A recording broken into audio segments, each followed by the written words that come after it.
Hello music lovers, friends, vinyl junkies. Uncle Roddus back again. It is the 13th of November 2025. We are nearly 1/4 of the way through the 21st century. I mean, by the end of this year. Wow. Wow. Where is the time going? Lots to show. So, I had a bunch of videos dating back to earlier this year, which I haven't posted yet, which are now lost. They're gone. The joy of computers. Hey? Fucking things. So, I've been waiting for a while now for the final edition of the Bowie box sets. It has been coming up to a decade since he passed. The first of those boxes came out in 2015, just before he passed away, I believe. The last box covers 2002 to 2016. 4 studio LPs released during that time. It was a kind of a resurgence in some ways. I mean, Bowie had always keep putting out music, but this period is quite lean compared to some of the other times of his life, of course. The first 2 that came out were Heathen and Reality back in the early 2000s, and I picked them up from the reviews at the time and enjoyed them. And then, of course, there was quite a break between them and The Next Day, and then his final album, Lazarus, and they are all in the set. And I did not have any of them on vinyl apart from The Next Day, which I managed to pick up as a second-hand copy. The rest of them were on CD only. So it's great to have them on vinyl, and they all sound fantastic. Now, they're not in any order here, so we'll quickly flick through what's in the box. 4 LPs of The Recall. You guys that are familiar with this box set will know what this is about. This is a bunch of singles, so to speak, CD singles or whatever. They probably most of them.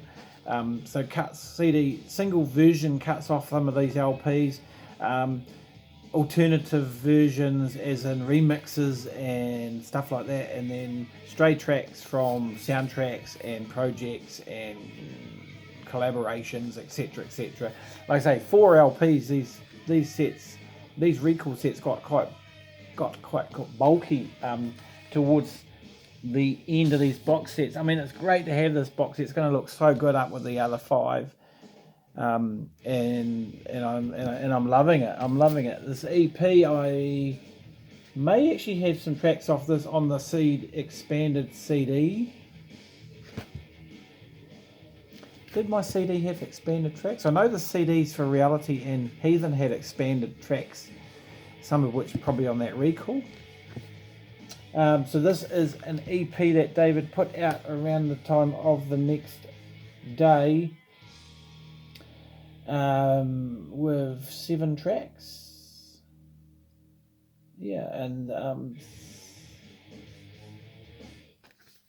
I haven't actually played this one yet. Yeah, so that's cool. That's an EP. And another EP, the single-sided EP. 4 tracks from the Black Star Sessions, I believe. Lazarus, of course, is on the album. The other 3, I'm not sure if they are. I don't think, well, certainly not all of them are, anyway. Just a single-sided disc, this one. So that came out just after David passed away, and then in The Next Day, of course. At the moment, this is my favourite album of the 4. So when this came out, I picked it up on CD back in 2013. Yeah. and it got played quite a lot at the time, and it took a while. It took a wee while for it to settle in for me, but yeah, I really enjoy it, really do. And at the moment, I prefer it to Black Star. Black Star is a great LP, but it's quite different from this. And yeah, I really do like that. And so I do actually have another copy of that on vinyl. And then of course there's Black Star itself, just a single LP, gatefold sleeve. The star on the front, that's in a sleeve. That's one of the rice paper in a sleeve that's in the middle of there. So good to have this on LP. This sounds fucking awesome on vinyl. And then the realities, I've never had these on vinyl before, and they also sound awesome. And I hadn't listened to these for quite a while, and I'm not as familiar with them as I should be, to be honest. Wow, Bring Me the Disco King. Wow, that just stood out. It's an incredible track, and it sounds superb on the vinyl. So yeah, that is really, I am really getting into that big time. And Heathen, yeah, the one that really got, I mean, because I hadn't bought a Bowie album for many years prior to this. Like, basically, for me, his career, Scary Monsters came out about the time that I started getting into music, when I was like in the third form, 13 years old, 14 years old, 13 years old, 1980, yeah, 13 years old. And Ashes to Ashes was all over the radio, and the video was all over the TV, and Fashion was really cool. I really like that song, and that still is one of my favourite albums. Of course, from there I backtracked through Bowie's back catalogue, some of which I probably was vaguely familiar with from radio, because he would have got radio play, but I can't think too much about how much of that was. But of course, absolutely adored his earlier music. And then when Let's Dance came out, it was just absolutely huge, and it was all over the radio and all over the TV with the videos, and it was just so commercial, and it really didn't do much for me at the time. And so I didn't really get into that album, and I didn't buy anything after that. And I didn't buy anything off his through the 90s, through the 80s and 90s, and up until Heathen came out. The Reality Tour, this is the tour in 2002, from the Reality LP. This is a 3 LP set. It sounds superb. It's a great mix of old and new. It's on the blue vinyl. This is a reissue of the original set that was released in something like 2010, I believe. Yep. So that sounds really cool. And then finally, 4 LP live set. David Bowie live at the Montreux Jazz Festival in 2003. And I believe this is the first time this has ever been released in any format in the box set. Again, it's a shitload of mixes of old and new, from the Heathen and from Reality, and then some older stuff, of course. And this is pretty much the last tour he did. This is part of the last tour, I believe, that he did. Bowie had a mild heart attack at some stage around this time, or just after this, or during this tour maybe, I don't know the details, which put pay to him for quite some while, and he became a bit more reclusive and away from the limelight for nearly a decade, until he brought out that next day. And finally, the book that came with it, with a rundown and articles and things on each of the LPs and that. So I am absolutely stoked that this has finally come out and finally hit the shops and completes the sets, a box set. So it's taken them 10 years to get everything out and do all that, so that's cool. Right, I'll quickly move on because I'll be here all night otherwise. It's actually a long weekend. I've got tomorrow off, Friday off. That's show day here in Christchurch in Canterbury. So last week I went to a gig in town Bill Dyrene and the Builders. And Bill, he did a farewell gig a couple of years back, or 2 or 3 years ago now, maybe. And because he's not a young man anymore, of course, he's been around for almost 50 years in the scene in Christchurch. And he was supposed to sort of kind of retire, but he's sort of kept on at it, and he's picked up a couple of fellas that he's working with from American guys from the States. So they put out an LP under the Builders name, the Builders, last year, called Dustbin of Empathy, and he's doing a bit of a tour around the place at the moment, the Dustbin of Empathy tour. But he's actually got a new LP out as well, and this is called Never Lasting. And I picked this up at the gig. He played over in Littleton. He did some tracks off the last LP, did some tracks off this track, and then a few other random tracks throughout his career, and then sort of had a rest and then a break, and then the next part of the show was he actually took requests.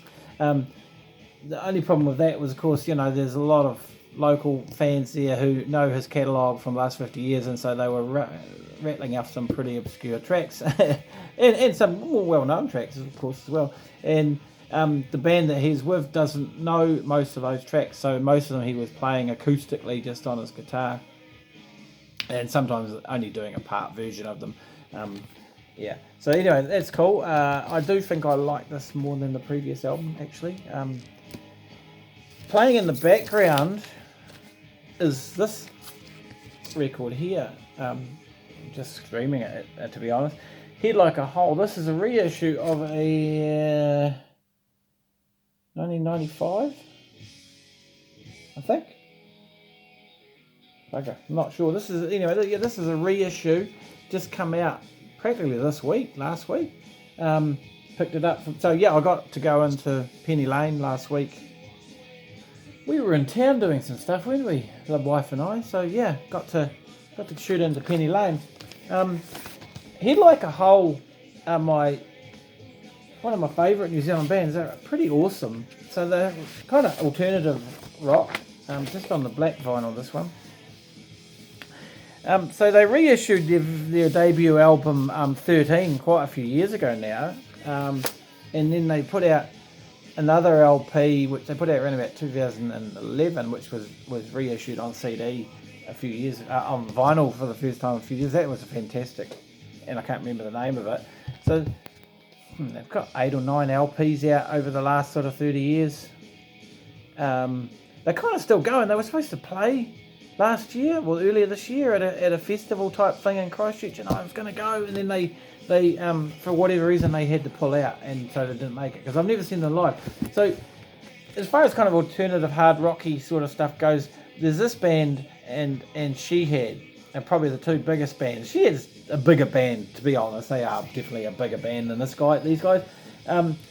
I don't mind Shehead, they're okay, but I actually really like these guys much better. And yeah, I know I'm familiar with several tracks off this from the compilation that they did quite a long time ago now, the CD compilation that they put out, which is where I kind of really got to know their music back in the early 2000s, I guess.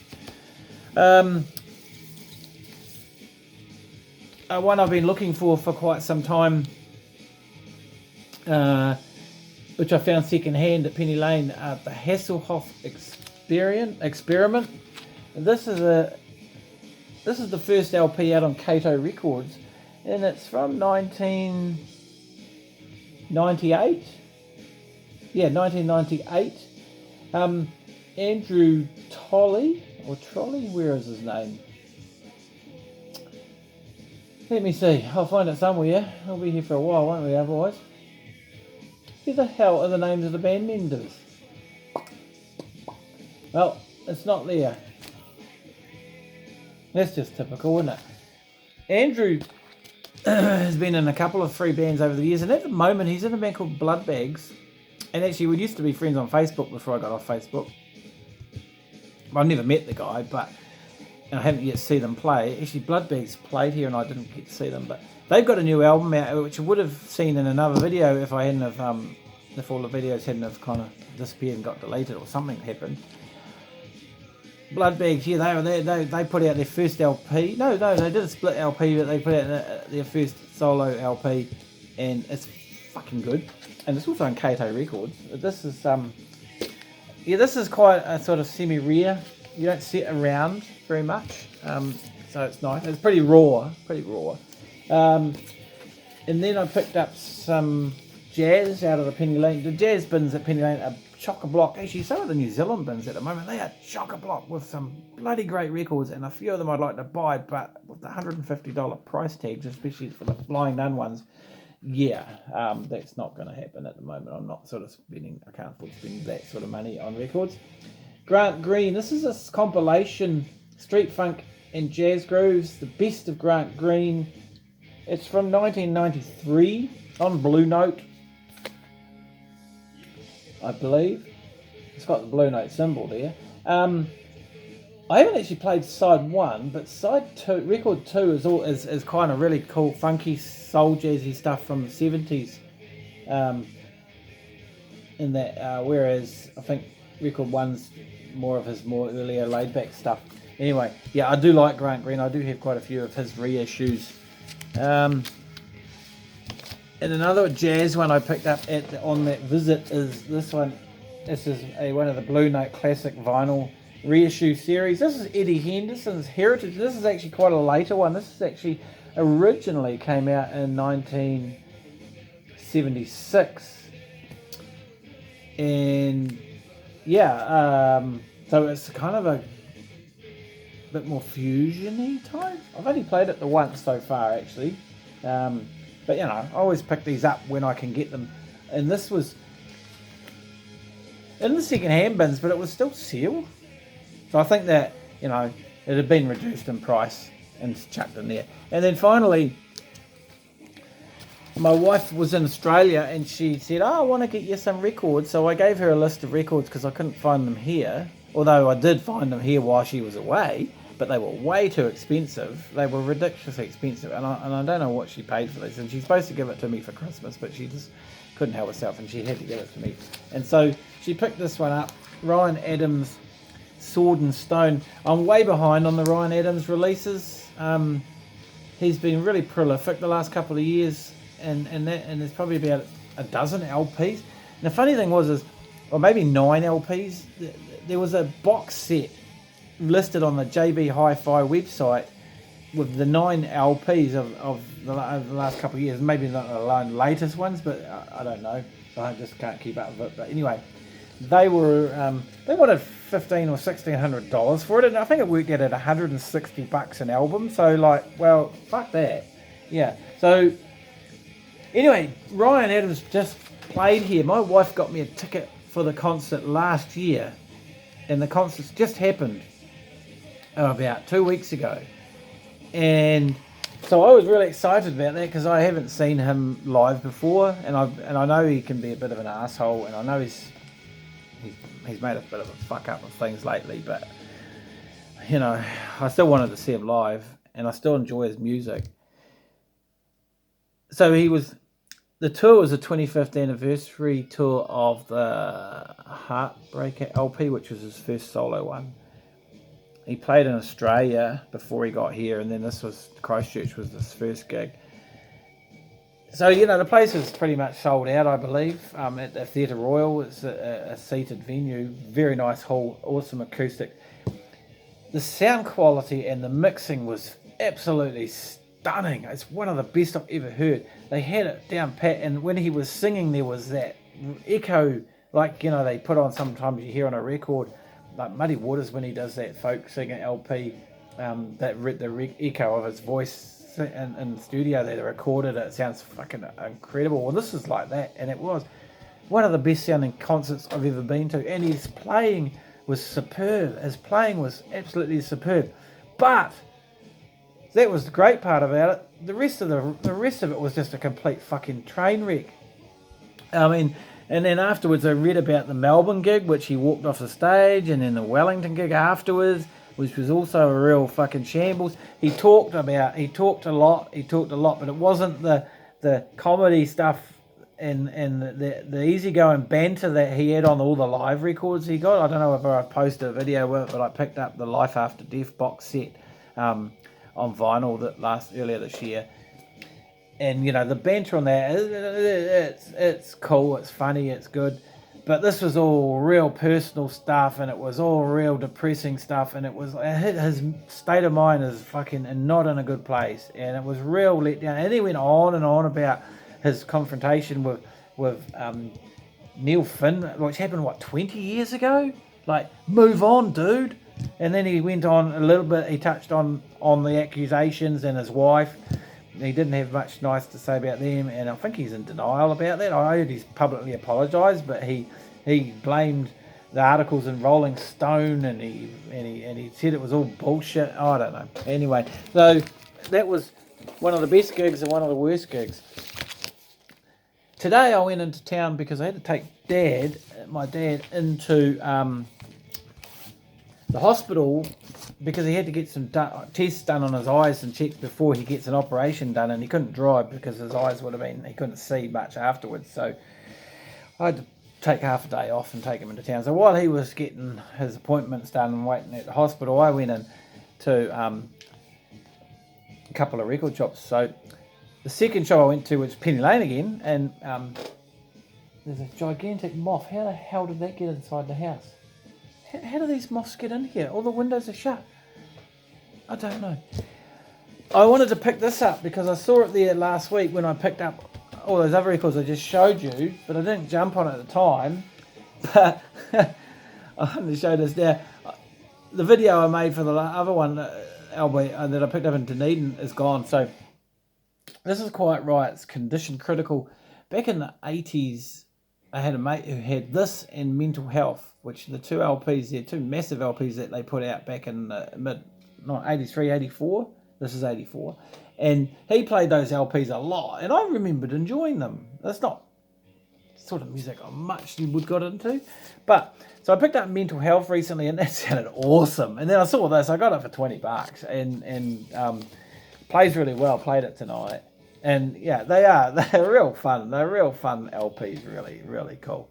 So, but before I went to Penny Lane, I popped into just to fill in a bit of time because Dad was going to be a couple of hours at the hospital, at the clinic thing. And I decided I'd pop into JB Hi-Fi's down at the South City Mall because just to fill in a bit of time, I'll have a browse through the bargain bins, and I don't normally have much luck there. I have picked up a lot of Blue Notes off and on over the past. I wait for them to get sold on cheap if they can't move them at the top premium price, which is like $70 odd a record. I wait till they drop them down to 40 or 30, 35, 40, $50. And I managed to find one today that I didn't have.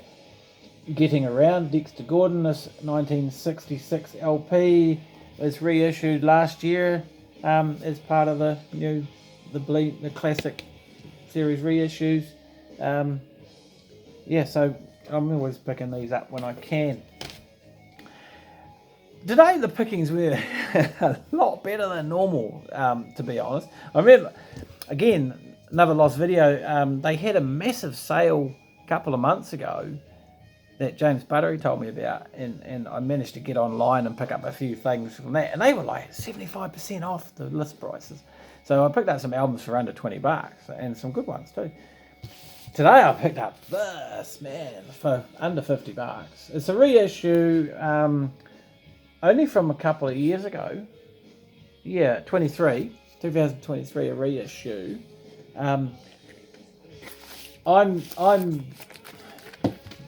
I'm really enjoying Lucinda finally. I resisted her for many years. I don't know why. There's something about her voice. But of course this is an older album and her voice isn't as life worn now is what it is. In her early 70s. Now. It's a bit what you call whiskey soaked, isn't it, nowadays? But this is one of her most famous LPs, and I hadn't really heard it before. But yeah, wow, it's cool. It's very good. So yeah, I've been picking up. You don't see her stuff around much in the second-hand shop. Like I do have a look. I've never managed to pick anything up.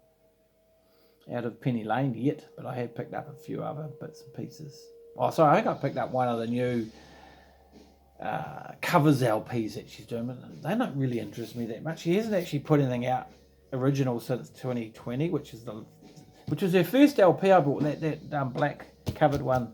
Yeah, so that was a cool LP, and that was really what swung me onto her music. Even though I'd heard her tracks for many years on Uncuts, and I don't know, I'd sort of like her latest day singing didn't appeal to me, but it's got me now. I'm hooked.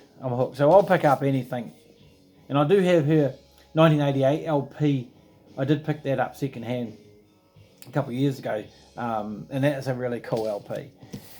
I was really, really surprised to see this, and I had to snap it, and it was like $30. Masters of Reality, Sunrise on the Suffer Bus. This is their second LP.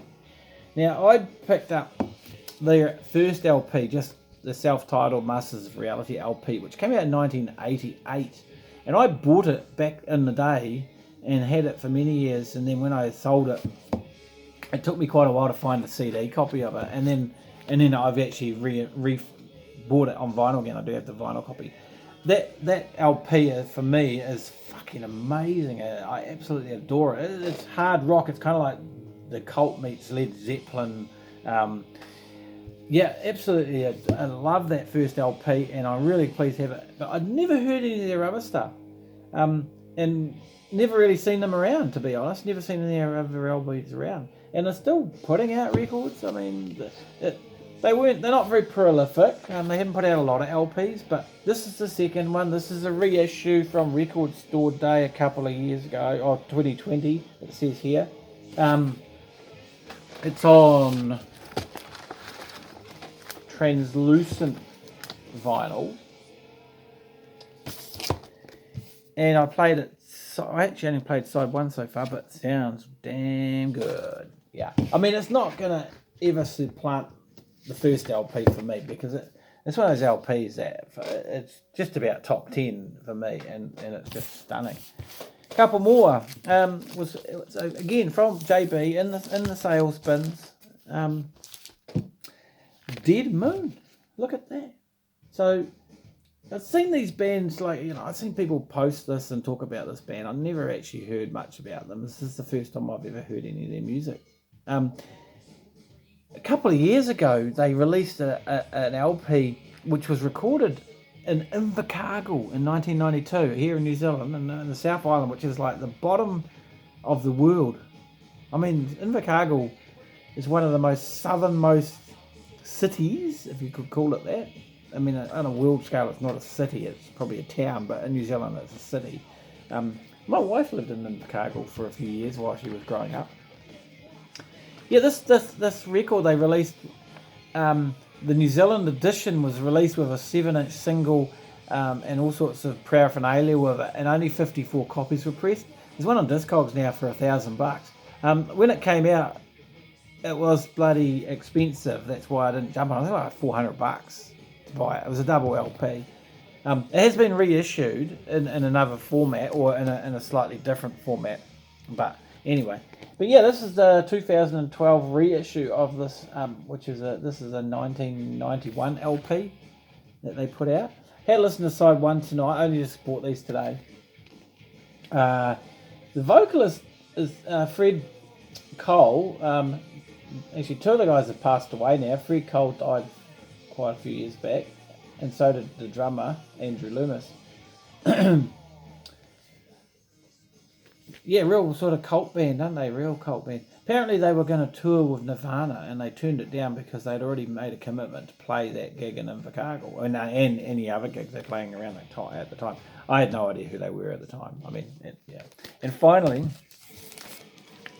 because I've been prattling on for nearly 30 minutes, I picked this one up also at the JB Hi-Fi Bargain Bins, and this is a 2020 reissue of this 2009 LP by the Mars Volta, and it's called Octahedron, and it's a double LP. Now, I had been vaguely familiar with the Mars Volta, and I actually had picked up their very first LP, their very first album on CD back in 2003. This is on red vinyl. That one's on red vinyl, and this one is on yellow vinyl. Yeah, so I bought their first album when it came out on CD. I still have that on CD. I haven't played it a lot, but I'm familiar with it enough that when I played this year, I recognised the band and the vocalist and all that sort of stuff. So this is something like their 5th or 6th CD from 2000, album from 2009. So yeah, it was a nice little bargain. So I picked it up. And it sounds pretty cool. I just played the first record tonight, and I'm impressed enough with it. I think I'll grow to like it. Yeah, all right. Okay, I better carry on. I've been prattling on for like half an hour, so sorry it's such a long video. It was quite a lot to show there, so I'll leave you to your day, and I'll get this up soon. Thank you. Cheers.